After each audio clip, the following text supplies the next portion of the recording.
Hello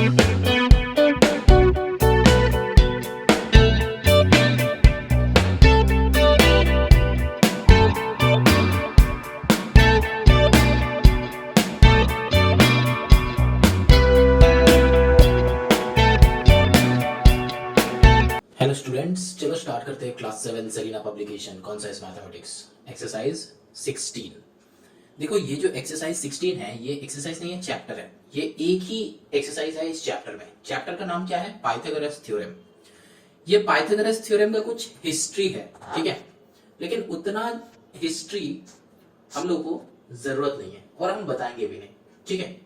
अगर जानने का जरूरत है तो कमेंट करना, हम बताएंगे डिटेल, लेकिन उतना ज्यादा जरूरत नहीं है।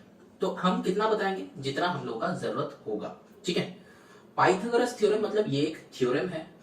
पाइथागोरस नाम का एक मैथमेटिशियन था, उन्होंने ये एक्सप्लेनेशन दिया था, या फिर इसको तुम एक लॉ मान सकते हो, या फिर इसको एक थ्योरम मतलब एक लॉ ही है। तो ये जो है एकदम फिक्स्ड है। किसके लिए फिक्स्ड है? एक राइट एंगल ट्राइंगल के लिए, ठीक है। एक राइट एंगल ट्राइंगल के लिए ये जो थ्योरम है या फिर ये जो लॉजिक है, ये हमेशा क्या रहेगा?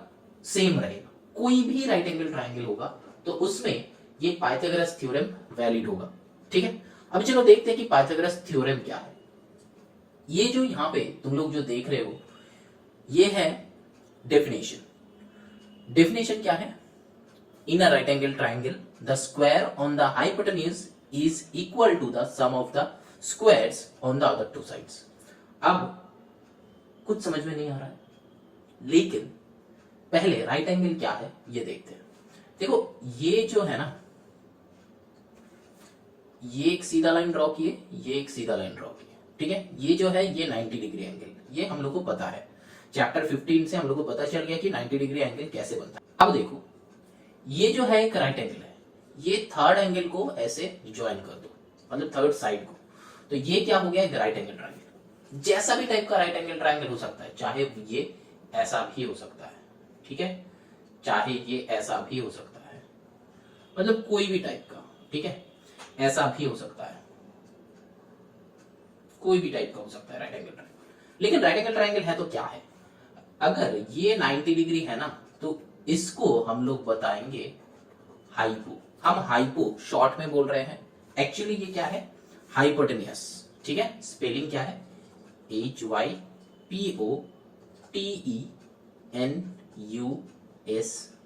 ठीक है, ये होता है एक्चुअल स्पेलिंग, लेकिन हम throughout the video hypo ही बोलेंगे, ठीक है। HYPO हाइपो बताएंगे तो तुम लोग समझ लेना।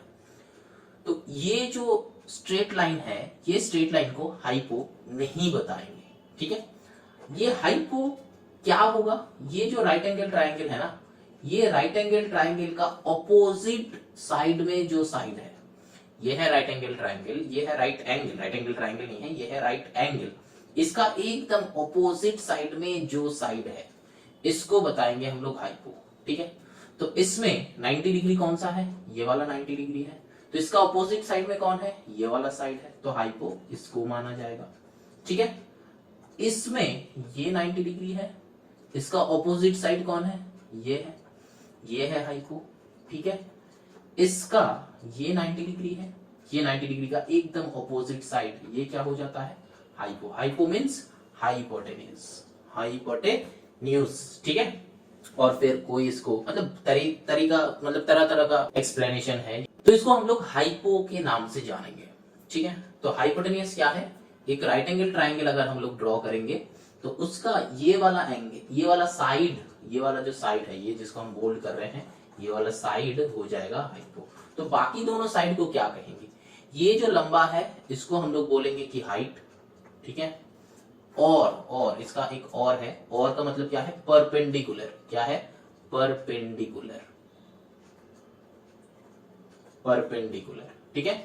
अच्छे से चेक कर लो, परपेंडिकुलर, ठीक है। ये हाइट का नाम हम लोग अभी बस जान के रखो कि इसको हाइट भी कहता है, लेकिन ये अभी नहीं लगेगा, बाद में लगेगा, ठीक है। ये हाइट मतलब बस देख के रखो कि इसको हाइट कहता है, ठीक है। ये याद रखने का जरूरत नहीं है, बस जान के रखो कि इसको हाइट भी कहता है। तो ये क्या हो जाता है? परपेंडिकुलर, और ये क्या होता है? बेस, ठीक है। ये होता है बेस एंड ये होता है परपेंडिकुलर। यहां पे भी सिमिलरली क्या हो जाएगा? ये हो जाएगा परपेंडिकुलर। तो परपेंडिकुलर को हम लोग पार्क के नाम से जानेंगे, PERP, ये भी बेस को बेस ही रख दो। यहां पे ये जो है इसको पर्प, इसको बेस, इसको पर्प, इसको बेस। तुम्हें से किसी का मन में यह आया कि सर अगर हम इसको परपेंडिकुलर बोलेंगे और इसको बेस बोलेंगे मतलब क्या, मैंने बताया कि ये बेस हो जाएगा, ये परपेंडिकुलर हो जाएगा, तो क्या हम ये बोल सकते हैं? हाँ बेटा बोल सकते हो। तो परपेंडिकुलर और बेस किसी को भी बोलो, किसी को भी बोलो, लेकिन जनरली अगर ऐसा टाइप का इमेज और ऐसा टाइप का इमेज रहता है तो बेटा इसको हम लोग परपेंडिकुलर बोलते हैं, मतलब जो साइड में है इसको, और जो नीचे है इसको हम लोग बेस बोलते हैं। मतलब जो ब्लैक से लिखे है वही करेक्ट है, लेकिन बाद में जाके देखना कोई भी कुछ भी हो सकता है, मतलब परपेंडिकुलर बेस हो सकता है, बेस परपेंडिकुलर हो सकता है, लेकिन ये बाद में जाके देखना। तो अभी क्या देखना है?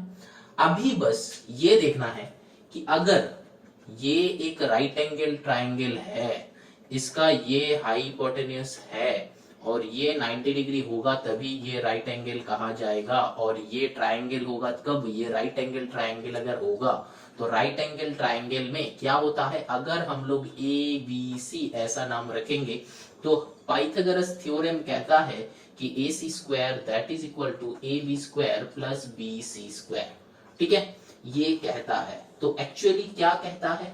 हाइपो का स्क्वायर इक्वल्स टू, ये अगर परपेंडिकुलर है, ये अगर बेस है, तो यहां पे हम लोग लिख सकते हैं तो perpendicular square plus base square. ठीक है, अब तुम लोगों का जो कंफ्यूजन क्रिएट हो रहा था कि सर ये परपेंडिकुलर और बेस, तो आपने कहा कि ये परपेंडिकुलर बेस भी हो सकता है, ये बेस परपेंडिकुलर भी हो सकता है। तो बेटा पाइथागोरस थ्योरम को याद रखने के लिए हम लोगों को एक फॉर्मूला याद रखना है। वो क्या है?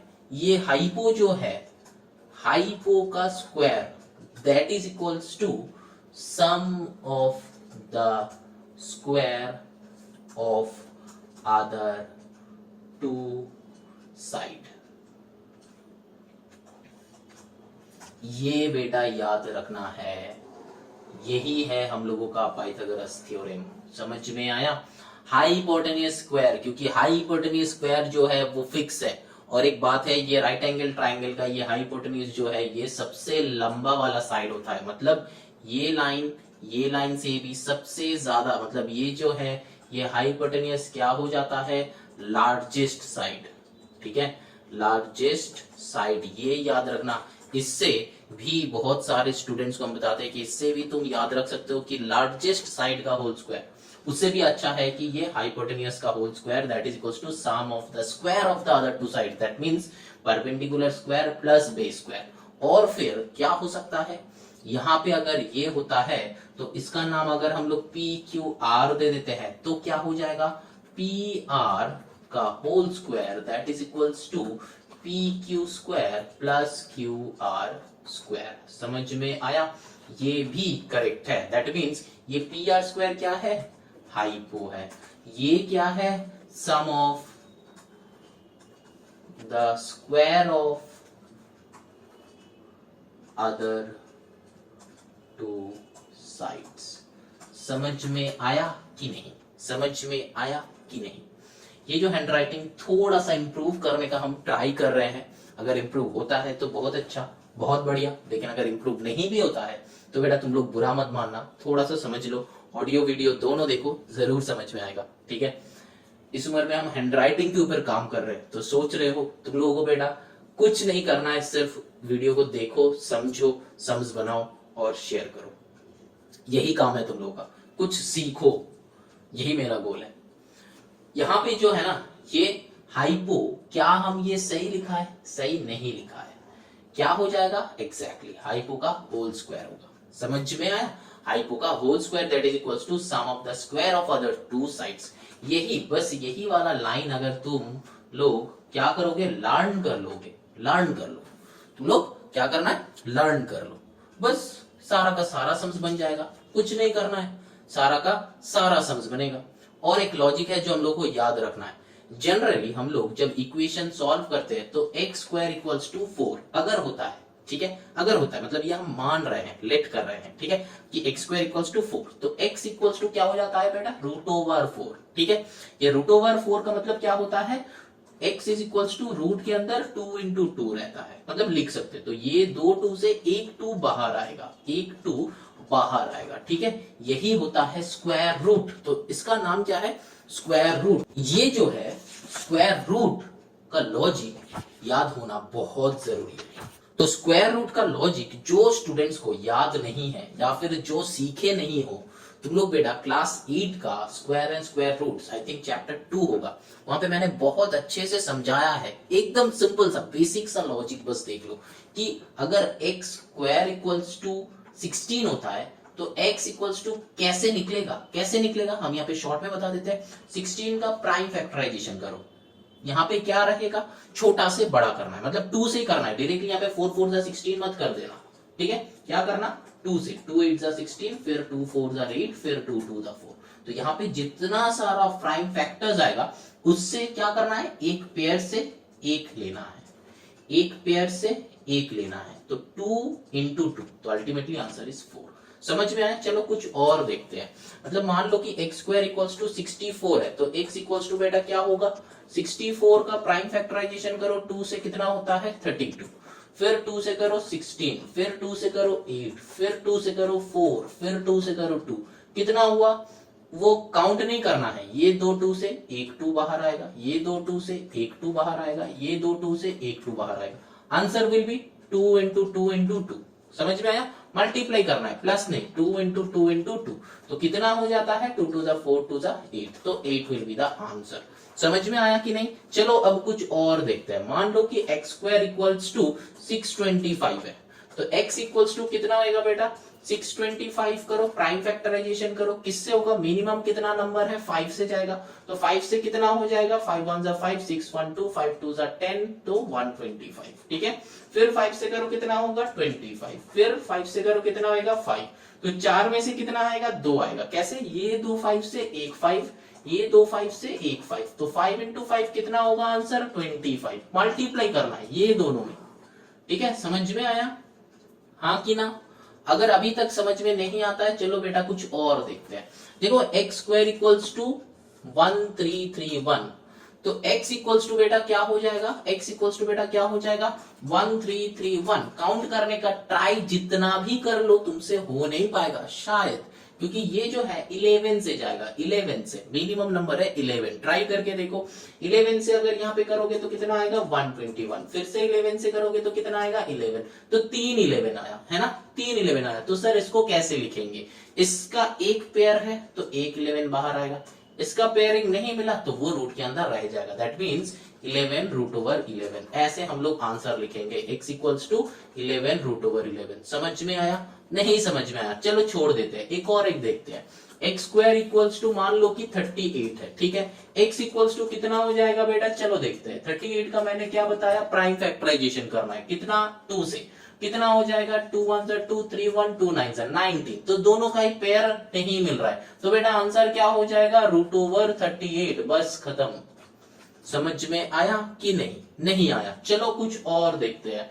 x स्क्वायर इक्वल्स टू मान लो कि है 65, तो x इक्वल्स टू क्या होगा बेटा, पहले मैंने क्या बताया, प्राइम फैक्टराइजेशन करना है, कैसे, 5 से करो, कितना होएगा 13, तो 13 तो कुछ होता ही नहीं है सर, तो 13 आंसर, अल्टीमेटली आंसर विल भी क्या हो जाएगा रूट ओवर 65। सर ये क्यों हो रहा है, क्योंकि बेटा इसका पेयरिंग ही नहीं है, अगर एक पेयर होगा तो हम लोग बाहर लेके आएंगे, एक पेयर नहीं होगा तो बेटा आंसर रूट के अंदर रह जाएगा। समझ में आया कि नहीं, नहीं आया। चलो आगे चलते हैं।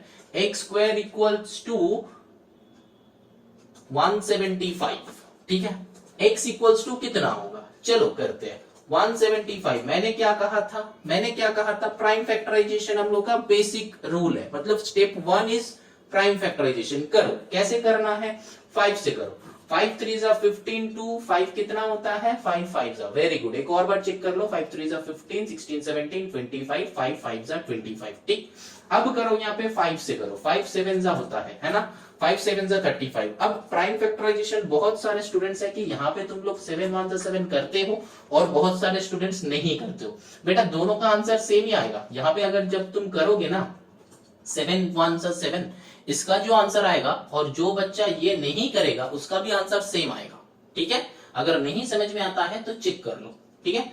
तुम खुद से चेक करो, एक स्टेप एक्स्ट्रा करके चेक करो, ठीक है। ये करने का जरूरत ही नहीं है, ठीक। अब यहाँ पे क्या करेंगे, एक पेयरिंग हम लोग का मिल गया, तो अगर एक पेयरिंग मिल गया तो हम लोग उस एक पेयरिंग से एक 5 बाहर लाएंगे, सेम नंबर बाहर लाएंगे। और यहाँ पे क्या है 7, इसका बेटा पेयरिंग नहीं मिला, मतलब इसका दोस्त नहीं है, तो हम लोग का आंसर क्या हो जाएगा 5√7, 5√7। इसको चलो और अच्छे से समझाते हैं, इसी सम को और अच्छे से समझाते हैं। मैंने क्या कहा था, x² = 175, तो यहाँ पे क्या है 175, तो यहाँ पे क्या करना है, 5 से मैंने क्या था आया था 35, फिर 5 से किया था आया था 7, ठीक है। अब एक्चुअली यहाँ पे बेटा लिखते कैसे है, तो x = √5 × 5 × 7 ऐसे सम में करते हैं। लेकिन अगर तुम नहीं भी करोगे तो भी बेटा तुम्हारा मार्क्स नहीं डिडक्ट होगा, मार्क्स आएगा, फुल मार्क्स आएगा। अगर मैंने पहले जितना सारा सम किया है डायरेक्टली आंसर लिखा है तो क्या हो जाएगा, आंसर तुम डायरेक्टली लिख सकते हो,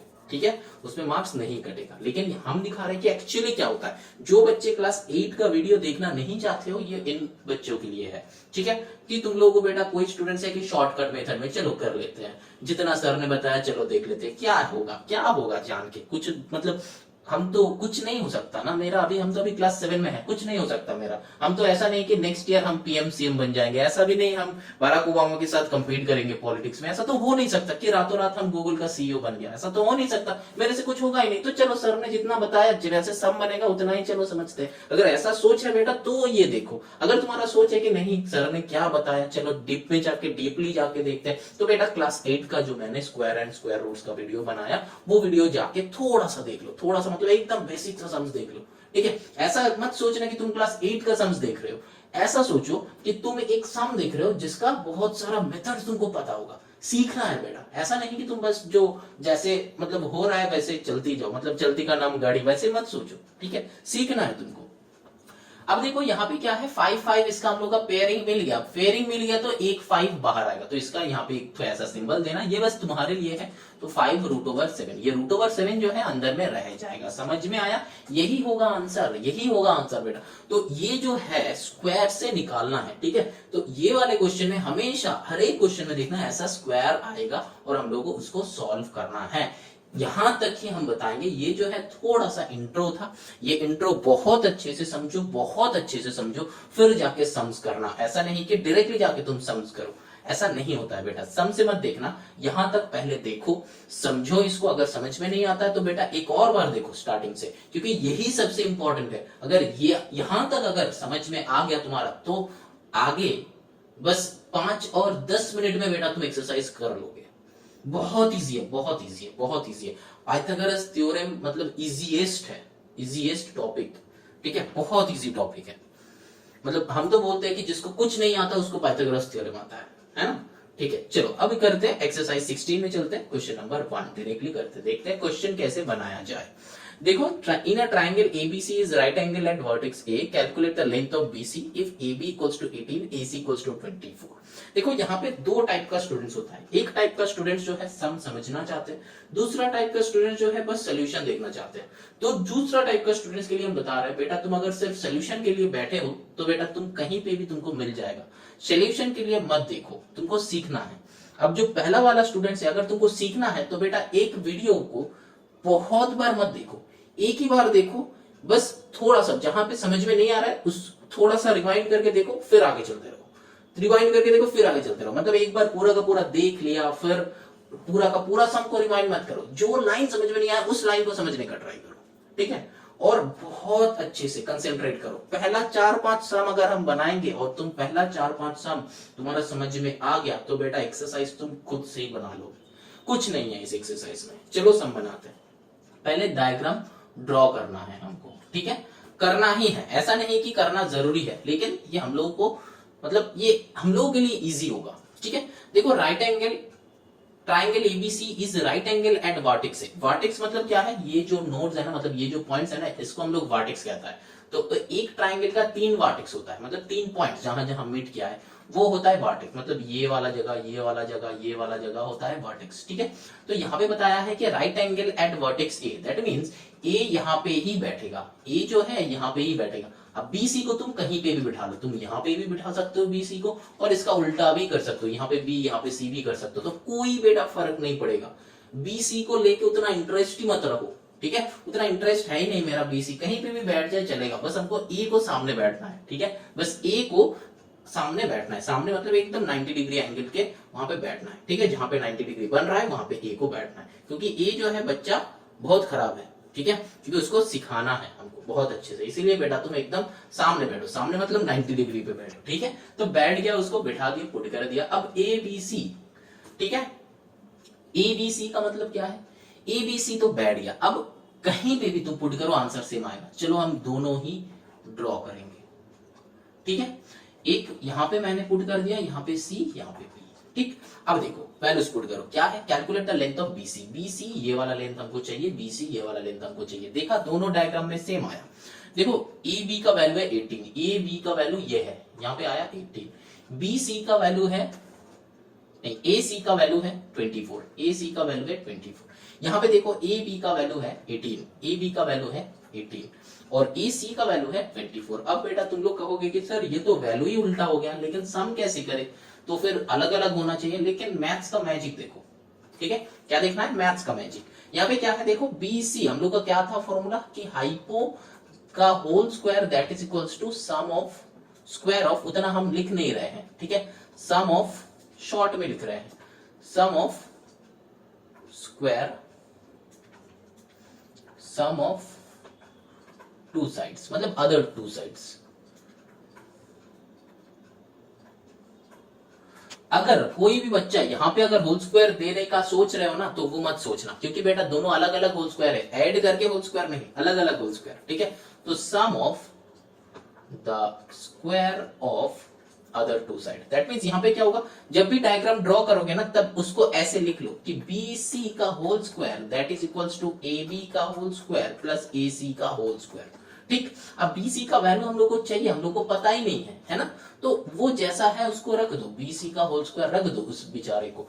AB का होल स्क्वायर क्या हो जाएगा, 18 का स्क्वायर प्लस AC का क्या हो जाएगा, 24 का स्क्वायर। अब देखो बेटा, ये पाइथागोरस थ्योरम करने से पहले तुम लोग को 30 तक टिल 30, ठीक है, टिल 30 स्क्वायरिंग लर्न करना है, टिल 30 स्क्वायरिंग लर्न करना है। स्क्वायरिंग मतलब जैसे कि 25 स्क्वायर कितना होता है, मतलब 25 इंटू 25, तो 25 स्क्वायर कितना होता है 625, 27 स्क्वायर कितना होता है 729, ठीक है, 30 नहीं, 30 स्क्वायर कितना होता है 900, ठीक है, 19 स्क्वायर कितना होता है 361, ऐसा करके ऐसा करके ऐसा करके ऐसा करके, ठीक है।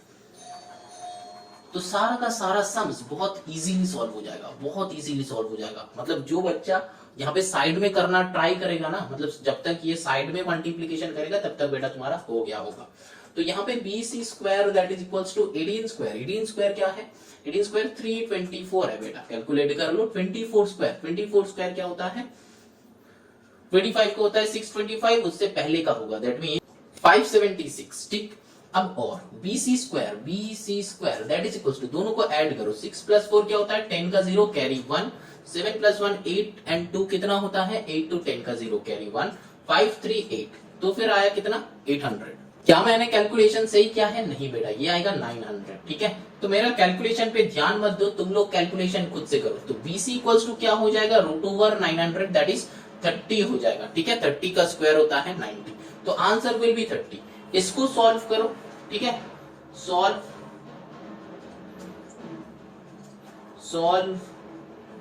योरसेल्फ, ठीक है, सॉल्व करना, देखना 30 ही आएगा, ठीक है, चेक करके देखना। यहाँ पे भी क्या हो जाएगा, BC square that is equals to 24 square plus 18 square. अब देखो आंसर क्यों सेम होगा, क्योंकि यहाँ पे जो था ना प्लस में था, यहाँ पे वही है उल्टा करके, तो प्लस के टाइम बेटा तुम्हारा 3 प्लस 2 भी 5 होता है, 2 प्लस 3 भी 5 होता है, ठीक है, समझ में आया। तो हमेशा आंसर सेम ही आएगा, ऐसा नहीं कि आंसर डिफरेंट आएगा, ठीक है। तो इसीलिए ये पाइथागोरस थ्योरम का ये साइड के ऊपर वेरी नहीं करता है, लेकिन हाइपो के ऊपर पूरा का पूरा वेरी करता है, ठीक है। चलो now moving on to question number 2, ठीक है।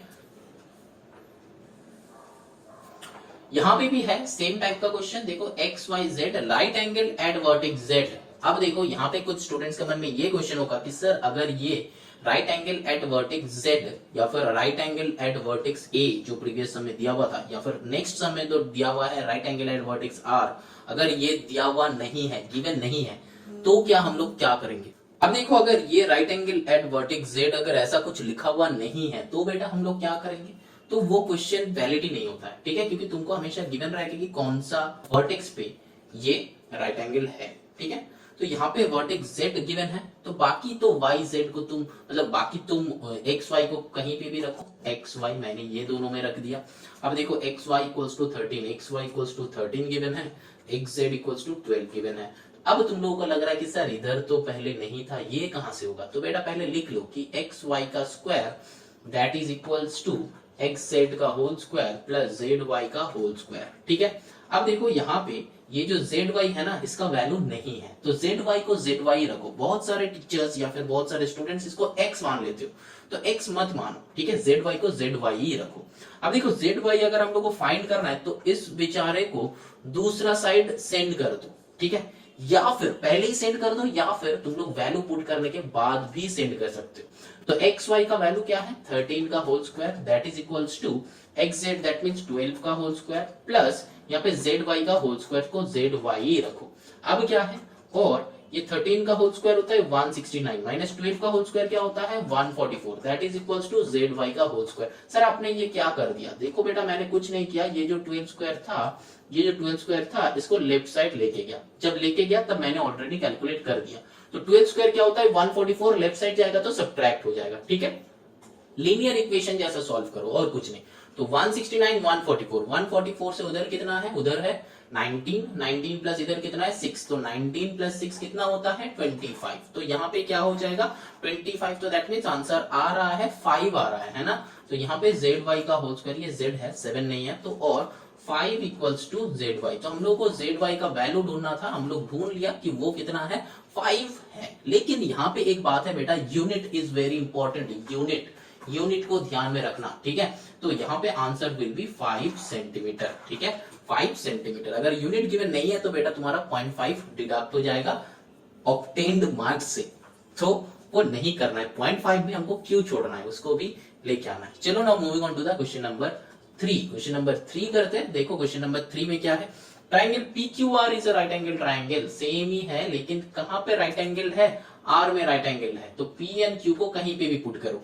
अब क्या है देखो, PQ इक्वल्स टू 34, ये है 34, QR जो है वो 33.6, तो डेसिमल में है, घबराना मत, डेसिमल में है। क्या करना है? कुछ नहीं करना है, बस कैलकुलेट ही तो करना है। तो PQ का whole square that is equals to PR का होल स्क्वायर प्लस RQ का होल स्क्वायर, ठीक है। PQ मतलब क्या है 34 का whole square that is equals to PR का वैल्यू हम लोग को चाहिए, तो PR का होल स्क्वायर रख दो plus RQ whole square that means 33.6 का होल स्क्वायर। अब इसको क्या करना है, ये निकालना है, दैट मींस ये दूसरा वाला लेफ्ट साइड सेंड कर दो। तो यहाँ पे और लिखना मत भूलना, तो 34 का होल स्क्वायर माइनस 33.6 इसका whole square that is equals to PR का होल स्क्वायर। तो यहाँ पे बेटा क्या हो जाता है,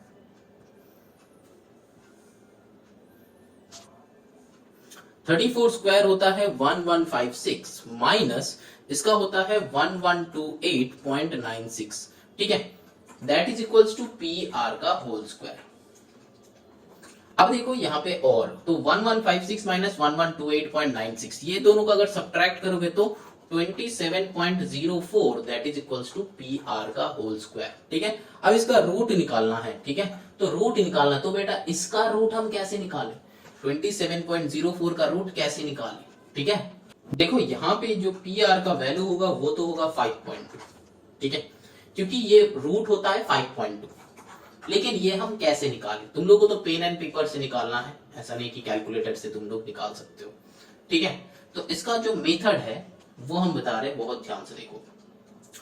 जब ये डेसिमल में रहेगा ना तब कैसे निकालना है, इधर 04 है, इधर 27.04 है, तो इसीलिए हम बोले थे कि तुम लोग क्या करना है, तुम लोग क्लास 8 का स्क्वायर एंड स्क्वायर रूट करने से भी पहले मैंने एक शॉर्टकट वीडियो बनाया था कि स्क्वायर एंड स्क्वायर रूट का शॉर्टकट मेथड कैसे निकाला जाए, वो मेरा इस चैनल का एकदम फर्स्ट वीडियो है, ठीक है, एकदम फर्स्ट की shortcut method of square and square root, ठीक है, वो निकालो।